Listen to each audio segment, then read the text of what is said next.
So let's really start to focus on culture now at this point. Cultural variations. There are clearly, as I've said, certain parts of adolescence that will be universal. No matter where you live in the world, you're going to hit this part, like the physical changes. At some point, every single girl and every boy will reach puberty and go through the physical changes associated with puberty unless they have a health related problem. But cultures can vary quite widely regarding the perception of these physical changes and reactions to them. So there is a cultural context that underlies the process of adolescence, from how they interact with their family, to the perceived length of time they spend in school and how they perceive adolescence, to how they interact with peers, to their sexuality. Especially in less developed countries, there can be a great deal of variation. And there can also be a lot of variation in how a young person themselves view the end of adolescence compared to the people around them. When should somebody be considered an adult and no longer an adolescent? Well, in traditional countries, there's generally three specific characteristics that need to be present. When they accept responsibilities for themselves, when they make independent decisions, and when they become financially independent. And you know, it all sounds so simple when I put it like that, doesn't it? But as we all know from our personal experiences or from the people around us, often it isn't that simple at all. In part because these three characteristics are subjective. For example, making independent decisions. What does that mean? I am way past emerging adulthood, and I still will ask my mom for her input on some things before I make a decision. Does that mean in some ways I never moved out of adolescence? Well, I'm sure my siblings would have something to say about that. It is common for young people in their 20s to move back home after finishing their post-secondary education for a period of time, or when a marital relationship ends in their 20s or 30s or even 40s. Does that mean in some way they've never progressed beyond the stage of adolescence? Well, for both of these, the answer is no, of course not. The point I'm making is that these three characteristics are subjective. They will depend on each individual person and situation. There is no one event or situation or circumstance or example that will apply to every single person. So we can look at them and say, yes, Jennifer is making decisions for herself. She has now progressed beyond adolescence. Generally speaking, progressing through adolescence into emerging adulthood either emphasizes individualism or collectivism. I will be referring to these throughout the whole course. These are two huge themes that I'll refer to in practically every class. An emphasis on individualism means just that. Focusing on yourself first and being independent. To you, your self-expression and the ability to express yourself is important. The ability to be independent and not rely on others is important. But also, when you make decisions based on what's best for yourself first. And I don't mean this in a selfish way. I mean this in terms of thinking what is best for you. This is typical of modern, developed, westernized cultures such as ours. Now, in contrast to this is an emphasis on collectivism, meaning you're still going to develop into your own person, but you do this making decisions that take others into account. Always taking the collective into account when you're making decisions. Whatever obligations you may have to other people, whatever responsibilities you may have to other people. This is more typical of less developed, more traditional countries. Now, I want to be clear that neither one of these is better than the other. Both approaches have things about them that are beneficial, and both have things about them that are detrimental. And both are based on your culture. So let's look at some examples here. Sub-Saharan Africa is starkly different from North America, and because of this provides a really good example of cultural differences regarding adolescence. It has some of the lowest standards of living in the world. So when I say standard of living, what exactly am I talking about? This means income per person on average, access to clean drinking water, food insecurity, prevalence of disease, healthcare in general, life expectancy. And because of all these issues, the experience of being an adolescent in sub-Saharan Africa is worlds apart from North America because they experience really serious challenges to their physical health and sometimes even just basic survival. Now, on the plus side, traditionally, African cultures have large families with very strong and supportive relationships. There is traditionally a very close family bond. This is very positive for young people to have this strong, supportive family relationship. But while in other parts of the world, birth rates have declined steadily over the years, so that in developed countries, most women have on average 1 to 2 kids. In Africa, the birth rate is 5 children per woman. And if you're not really familiar with birth rates, that's pretty high. And this is just the average, so many women will have more than that. Now, why is the average birth rate in Africa still so high? Well, part of that is due to illiteracy, ignorance, and or lack of knowledge about how to regulate and limit fertility. Part is due to traditional African values attached to childbearing. Part is due to the traditional role of women. So what this means for an adolescent living there is that they will be much more likely to have many siblings, and that older children will often be expected to assist in looking after their younger brothers and sisters. And I mean much more than simply babysitting the way we think about it. This means truly looking after them every day for a significant portion of the day. This also means that within a family, resources will need to be divided between more children, whether that's financial, access to food, access to formal education, or even access to time with parents. And I'll be talking in detail about perceptions of puberty for both boys and girls in Africa in a future class. If we look at North Africa and the Middle East, the majority of people are Muslim. So this is obviously the dominant influence culturally speaking and will affect the experience of adolescence. Although there is variation regarding how strong the influence of Islam is. Again, very different for us in Canada, where we have a very significant and strong division between church and state.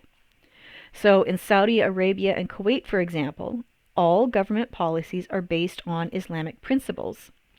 But in Jordan and Morocco, while the influence of Islam is strong, these countries take more of a democratic approach.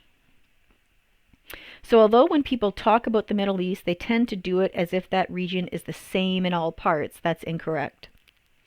Now, Islam supports the idea of patriarchal authority, meaning that a father's authority is to be obeyed without question.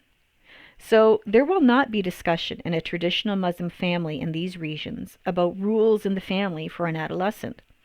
You know, here in Canada, a young person may try to talk to their parents about what their curfew is, who they're allowed to hang out with, where they're allowed to go.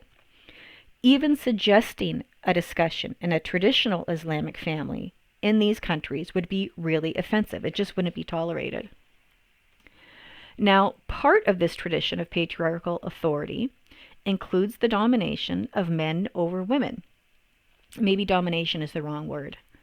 Traditional Islamic societies have a long tradition of strictly controlling a female's appearance and behavior, so that in some areas a girl is required to wear a veil to cover her hair and part or all of her face. And it is believed to be a way to be modest when in public beginning at puberty.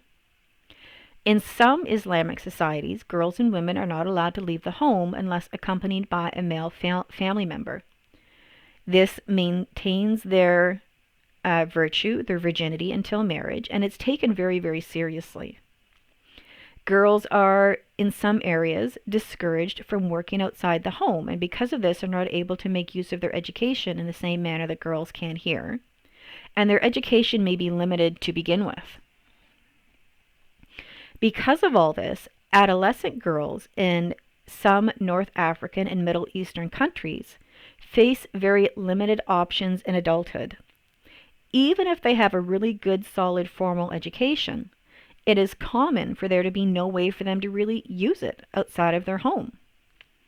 The traditional family and social norms often restrict their agency within their family, in their community, their access to a whole range of services, maybe even including health services. They have fewer opportunities.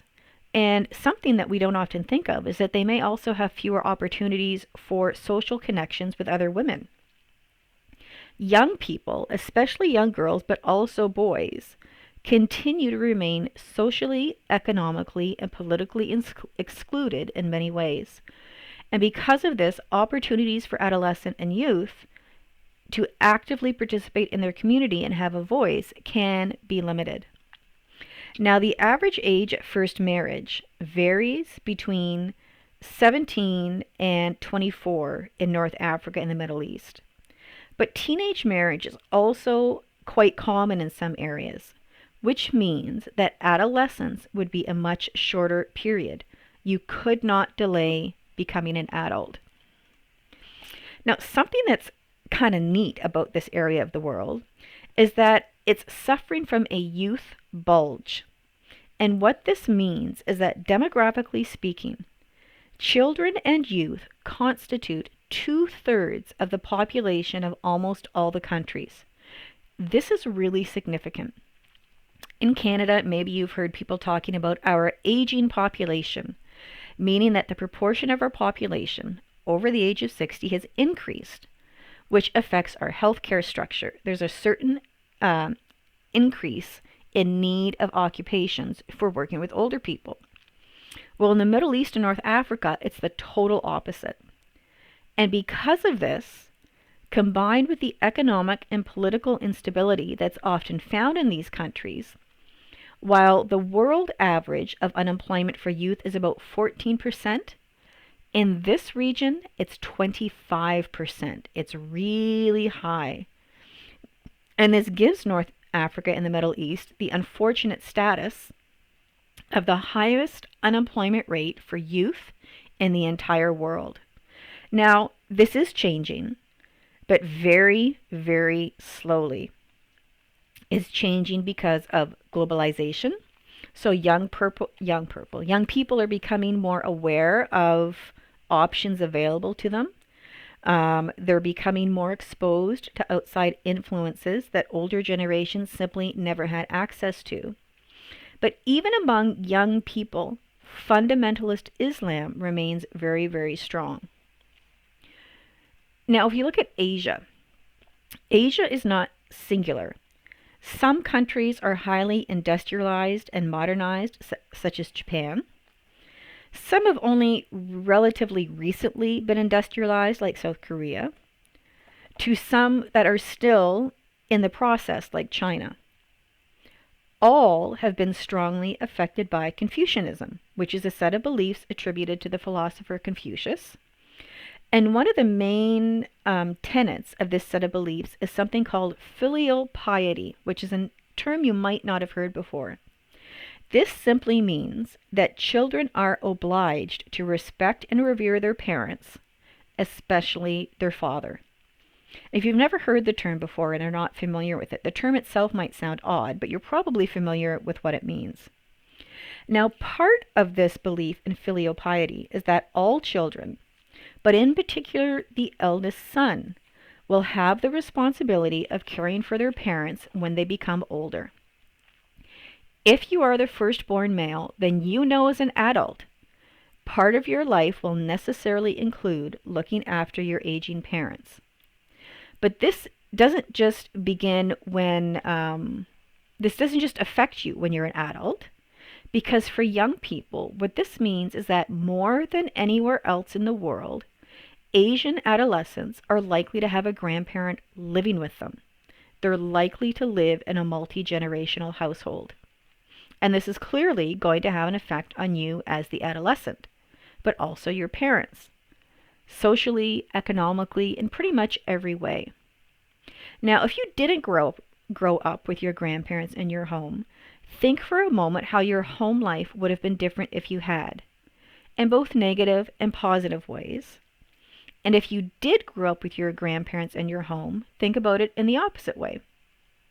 Now, there's a common stereotype about Asian students, Asian young people being very smart. Is this a positive stereotype? Yes, but it's still a stereotype. This exists in part because Confucianism puts a very strong emphasis on education, so that in parts of Asia, the pressure to do well in school can be extreme, because how you perform on your college entrance exams will largely determine the path they will take as an adult.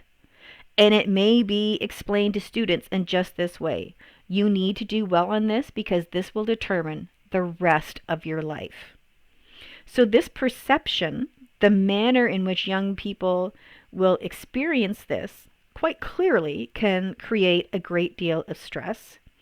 And it has been subject to a lot of criticism by other people. It's been estimated that about 45% of Chinese urban residents are at risk of health problems due to stress. And of that 45%, the highest rates are among high school students. And it's theorized this is also why psychological problems seem to be on the rise among young people in China. Now, in part, the pressure some young people feel in China is due to that country's one-child policy, which was part of the government's family planning policy. So around 1969 in China, couples were restricted to 2 children and no more than that or face a heavy, heavy fine. And 10 years later, in 1979, that was changed to only 1 child. And again, you would face heavy, heavy fines if you had more than 1 child. Now, there were some modifications to the policy along the way. So, for example, in the mid-80s, rural parents were allowed a second child if the first was a daughter. But what this did was create what came to be known as the 4-2-1 problem, which meant because of the one-child policy, a single adult child would be responsible to provide support for their 2 parents, but also for their 4 grandparents who their parents were looking after, which is a huge amount of pressure and responsibility. And this one-child policy created pressure for parents as well, in terms of they knew when they got older, they would have to be dependent on only 1 child, whereas if they could have more children, the responsibility could be shared. Now, because of this, the policy, as I said, was eventually changed. And it was decided that couples are allowed to have 2 children if both parents were only children themselves. In 2015, the one-child policy was changed to a two-child policy for all of China to help alleviate this problem. But I want you to really think for a minute. What was the social effect of the one-child policy for those single children? Well, it's emerged that there is quite a large effect, socially speaking, for young people in a few ways. First, the one-child policy resulted in millions of only children who are known as little emperors. And they're called this because they are often pampered so extensively by their parents. And I do mean extensively. It's almost like the sun rises and sets on them as far as their parents are concerned. So this is called the little emperor syndrome or little emperor effect. For girls, it's referred to as princess sickness or princess syndrome. And this occurs when wealthy or upper middle class families in urban China almost smother their child with excessive attention, as do their grandparents. And I want to be clear here. We're not just talking about kids who are spoiled. They are absolutely pampered. They will give in to any demand their child has if it is at all possible. I once witnessed a boy who was about 16 or 17 eating lunch with his parents, and after every few bites, his mother would reach over and wipe his mouth with a napkin like he was still baby, like he was still a baby. And this person was 16 or 17. Apparently, when this occurs, it's common for parents to spend more on their children than they do on themselves or on household expenses. And I want you to think, how does this affect these kids as adolescents and young adults? Well, when they grow up as spoiled and coddled as they can possibly be, completely self centered, and used to having everybody in their environment focused on them, it can create very distinct social difficulties. For their whole life, they've been the center of attention, the most important person in the room. Anything they wanted, materialistically speaking, they were given. So, as adolescents and young adults, there's been a noticeable difference in how this generation is kind of obsessed with consumerism. If they see something they want, well, they want it. It's theorized that being raised in this manner has resulted in them having difficulty negotiating with other people. They have difficulty being part of a group because they have all grown up not just as being an only child, but as an overindulged only child. So it's kind of like the typical only child syndrome times 100. So it's theorized that this one child policy has ended up producing a generation of self-centered young adults who have an exaggerated sense of entitlement and are also unable to sustain adult relationships based on mutual care, on considering other people as much as they need to in order to have an adult relationship. They are in many ways socially immature and socially inept. Many unmarried people in China in their 30s still live with their children. Traditionally, living at home until you were married was the norm in China. In fact, parents or single children now commonly don't want to leave home at all, no matter how old they are. And the one-child policy has also led to a disparity in sex ratios. There is a significant gender imbalance in China. It has between 32 million and 36 million more males than would be expected naturally than females, and this has led to social problems for young adults. Because of the traditional preference for baby boys over girls, parents would make use of prenatal sex selection and abort a female fetus. And in rural areas, it's widely believed that infanticide was used. And there was an enormous increase in female infants being put up for adoption. This means that millions of young men do not have any female to date. They have nobody of the opposite sex to socialize with. They cannot find brides to marry or to have children with. And this is not a quick fix. According to the Chinese Academy of Social Sciences, there will be 24 million more men than women of marriageable age by 2020. So again, just imagine for a moment the effect this has on the experience of a young person in adolescence, or dating, or in high school, or college, or university. So a very significant cultural variation here. Now, India is a very large country, over 1 billion people. And because it has such a distinctive culture and it's so large, I'm going to speak about it separately. By 2020, the average age in India will be 29, and 64% of its population is in the working age group. This is statistically significant, and it is socially significant. So, what is life like for an adolescent person in India? Well, India's cultural tradition is based on the Hindu religion. And it's very different from Canada because it does not require compulsory education for its children. So significantly different. A huge singular difference whose effects are felt in a multitude of ways. Not surprisingly, because going to school is not mandatory, India has a very high rate of illiteracy. So, as a young person, it would not be unusual for you to be completely illiterate, especially if you're female, and especially if you're female and living in a rural area. It's common for parents, all parents, but especially those who are poor and living in a rural area, to believe that girls should not be educated beyond a minimal level. And a minimal level of education for a girl means the ability to write a few words, probably their name, and to be able to look after their own household as an adult.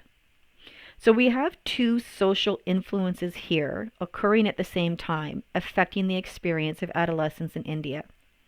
One is urban versus rural, and one is gender. In India, children of both sexes in rural areas are especially disadvantaged because there may not even be an opportunity for the most basic education. They simply do not have a lot of schools, and the schools that do exist are usually very, very poorly funded, and the teachers are not well educated or trained themselves. If there is a school, it might be really far away and therefore difficult to reach. Maybe there is a school that is accessible, but parents can't afford to send any of their children. Maybe they don't think there's any point in sending their children, even if they can afford it, because the school is so poorly run. How could a school be poorly run? Well, in India, government-run primary schools, the government-paid teachers do not show up about 25% of the time. So about a quarter of the time, the teachers just don't show up. A report published by UNICEF in 1990 outlined the issues in India that are prohibitive regarding young people in rural areas being educated. In rural India, 50% of government-funded schools don't have a building. 40% in government-funded schools don't have a blackboard. Instead, 97% of the funds go to paying salaries. And a much more recent report in the Wall Street Journal said that yes, India's enrollment has dramatically increased, which seems really positive, but this paints a false picture because in reality, the infrastructure for schools is still pretty appalling. We think that about 42,000 government schools operate without a building, so that during bad weather or during the monsoon season, there are only makeshift arrangements. Even if there is an opportunity for one's child to be educated, the parents then have to take into consideration not just paying for it, so fees to attend, but also the loss of income from that child's work. So this contributes to the perception that educating girls is not as important as educating boys. Just because they are girls, many are kept from school or they drop out and then they provide child labor. UNICEF says that girls are twice as likely to be out of school and working in a domestic role in India than boys. Now, of course, to our Western sensibilities, a child working instead of going to school, which makes them illiterate, limits the child's ability to acquire basic skills that will improve the possibility for them to have a decent adult working life and eventually have the ability to make a higher income. But that's looking at it from our perspective. In these rural areas, or areas that are especially impoverished, there usually is an alternative, and that is working. There are no schools, there are no teachers, so work is what children and adolescents do. Child and adolescent labor really contributes to India's high rates of illiteracy. Now, there are child labor laws in place, but they're not as strict as the Western world, and what they do have is not enforced in the same manner. And India's economy relies in good part on informal, unorganized labor, which is unsteady. Over 90% of the people who work in India do so in the informal, unorganized sector.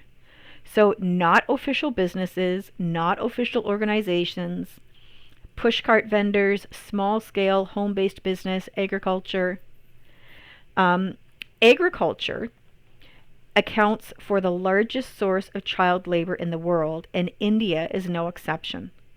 But even outside of that, child labor is also observed in almost all informal sectors of the Indian economy. So it might be in low skilled, labor intensive sectors, like weaving cloth, where children as young as 5 years old work up to 12 hours a day, 6 to 7 days a week, for example, in the silk industry.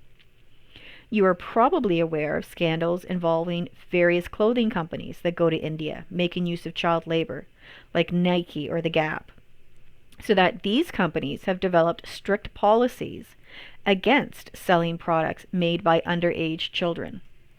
And this is well intentioned, but the problem is that there's many links in a supply chain, making it difficult to oversee them all.